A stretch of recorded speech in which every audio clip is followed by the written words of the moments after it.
Hello तो नमस्ते राम। हम सिंगाराम भवन चौहान देखिए देई माई के यहाँ का जगह हम और इसकी बारे में पूरी वीडियो आप देखिएगा। ठीक है, पूरी वीडियो आप लोग देखिएगा। दिमाग का हम आप लोग को दिखला रहे हैं कि हमारी देई माई का देखिए, और इसके बाद में आगे मौजूद दिखाते हैं कि हमारे गाँव का प्रधान मोहम्मदपुर कुन कह के कैसन कैसन रोड बना के रखले बान। ठीक है, अभी तो बारिश नहीं हो तो ई हचाड़ा बा। अगर मान ला कि प्रधान जी ना ध्यान दिया, गाँव का मुखिया ना बनो, नेतागिरी करे खातिर तो सबे उतारू हो जी। बाकी हाई रोड देखा जा कितना हाई VIP रोड बा।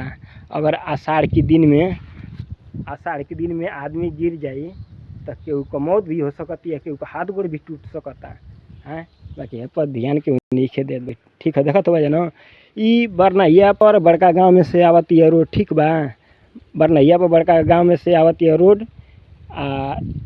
देखो देई माई के हैं कोनो रोड का पता ना। ठीक है भाई, ई प्रधान कैसन बा आगे हम बता नहीं कि सकत, आगे का वीडियो में हो सकता है।